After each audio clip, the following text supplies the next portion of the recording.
Already you're thinking that is a wild and preposterous claim, an absolute crackpot conspiracy theory. Although conspiracy theories these days just end up being true a couple of years later. But that's not the point, okay? I am not trying to be the second coming of Alex Jones. I'm the amazing Randy! I just find this question really interesting because actually there's quite a lot of stories and evidence that suggest it could be true. Now I'm just going to warn you in advance, I don't have definitive proof of this, okay? You're going to have to listen to the stories and the evidence going all the way back to the early 1990s, and you're going to have to make up your own mind. I'm really curious to know what you guys think, so please do leave it in the comments. Maybe you think I'm completely insane, that's okay.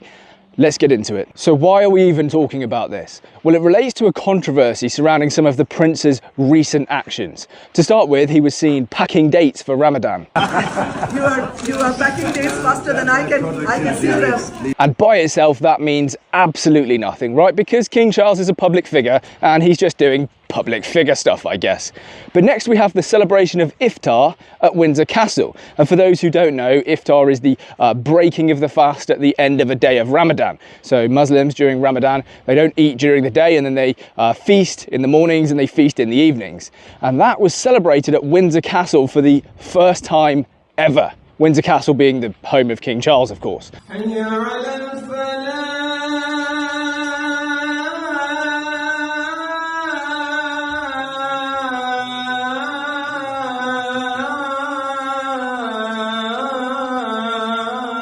Now, as I say, this is pretty unusual. Windsor Castle, home of the king, first time this has ever happened. But by itself, again, this isn't really that strong evidence, if we're honest.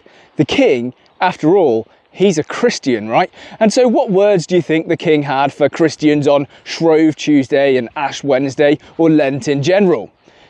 Nothing. And the royal family also took to their Twitter feed, and they have millions of followers to mark the occasion, sending their best wishes to Muslims in the UK, Commonwealth and all around the world. Which is all very nice and quite right, of course, because there are many, many Muslims who are in the Commonwealth which the royal family heads. However, what's been said for the Christians? Zippo. Because there's been a deafening silence from, well, the royal family, politicians, and many others as Christians mark the beginning of Lent, despite the fact the king is, of course, head of the Church of England. Yes, it's all rather disappointing. Shall we get the reaction of the former chaplain to Queen Elizabeth II, Dr. Gavin Ashenden? It's very odd indeed the king, who's head of the Church of England, should simply be silent. It's an act of discourtesy at one level, but at another level it's hard to understand it as being just discourtesy.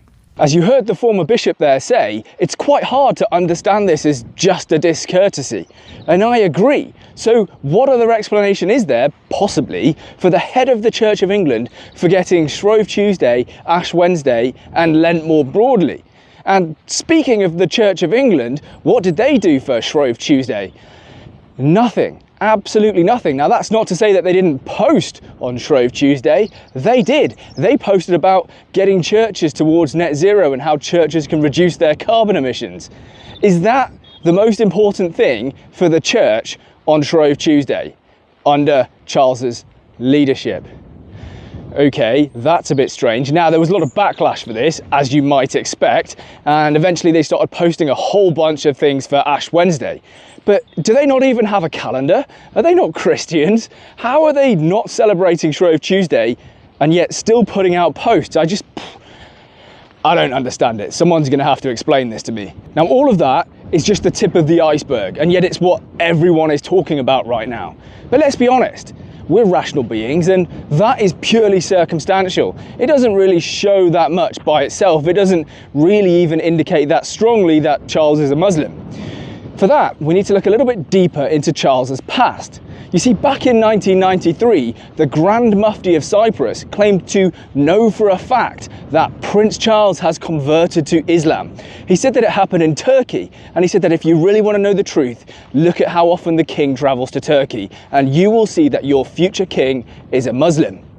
Buckingham Palace, of course, were very quick to deny this, as you might expect. But such a strange thing to say. Why would he say it, right? Now, you could say, of course, that the Grand Mufti was probably just creating a bit of mischief. Fine. And yet 3 years prior to this claim from the Grand Mufti, Charles delivered a speech at the Sheldonian Theatre in Oxford, and I'm going to read you 2 snippets from it because I think you'll find it rather enlightening.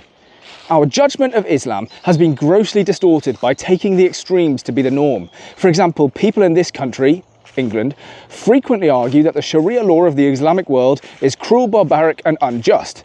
Our newspapers, above all, love to peddle those unthinking prejudices. The truth is, of course, different and always more complex.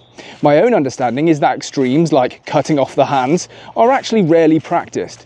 The guiding principle and spirit of Islamic law, taken straight from the Quran, should be those of equity and compassion.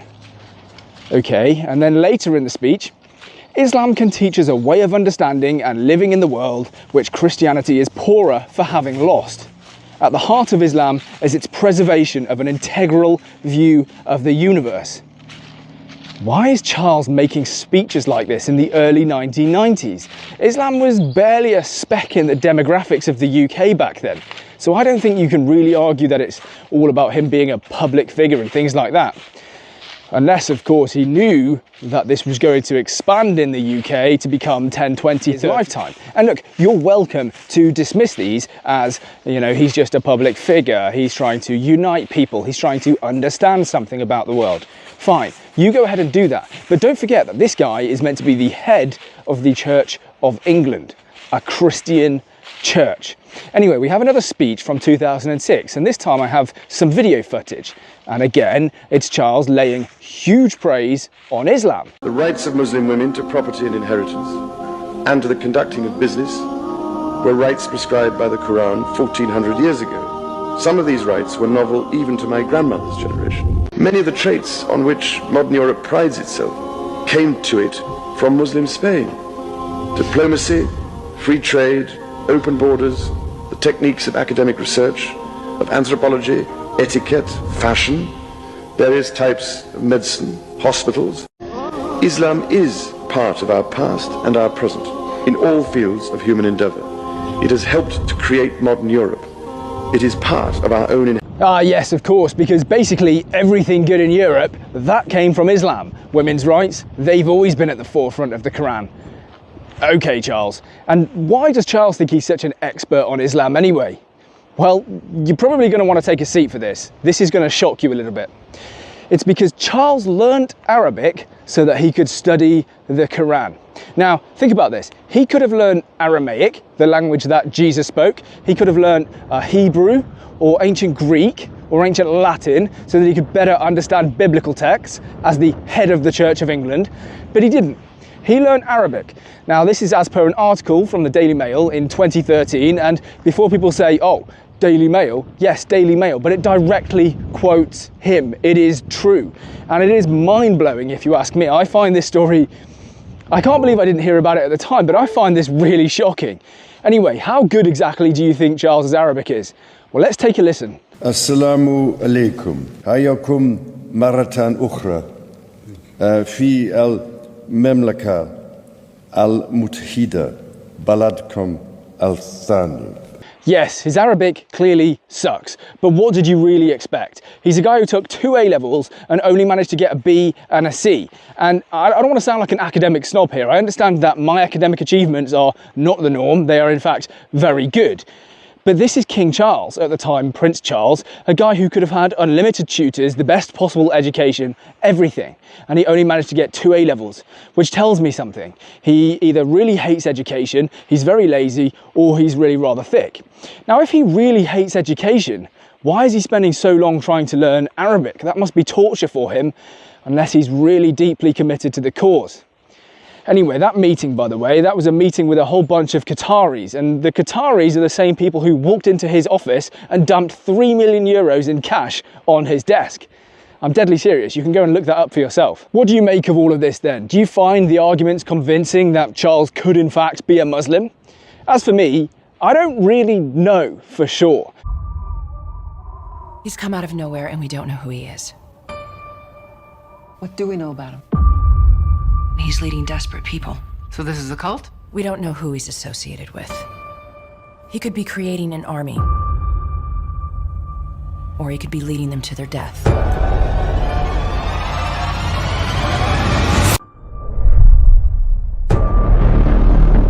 you doing in Syria? Delivering a message. A message for whom? My father. And who is your father? We've lost it. What do you mean? He just disappears. No one just disappears. We all witnessed a miracle. He saved my daughter's life. You need to see this. Bury it for as long as you can.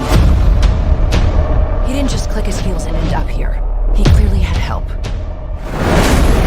You get around Syria, Israel, Texas. It's the nature of my work. And what is that work? God's work. Who do you think he is? You didn't see what I saw. And if I did, would I be calling him the second coming? How far will this new movement spread? I'm going to find out everything about you.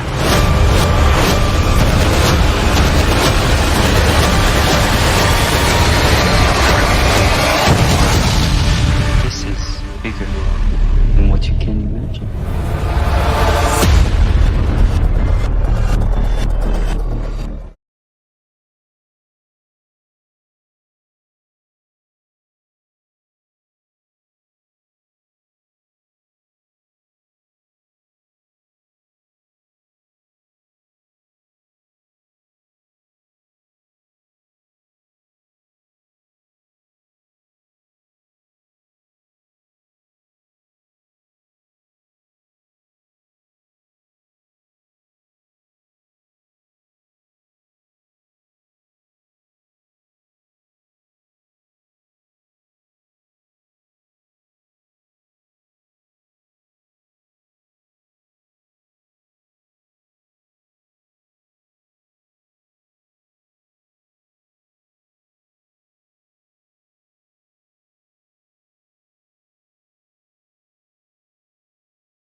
Your father always said he wanted you to be a pilot. Cadets, you better gear up.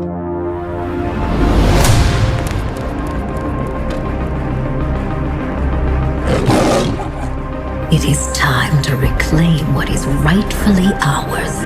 There is a darkness coming. What is that? You were brought here for a reason.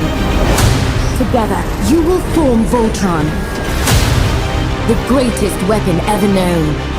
Protector of the innocent. And our only hope to save the universe. We needed a new weapon. They're gonna come back. This is your chance to make things right. They're calling an army.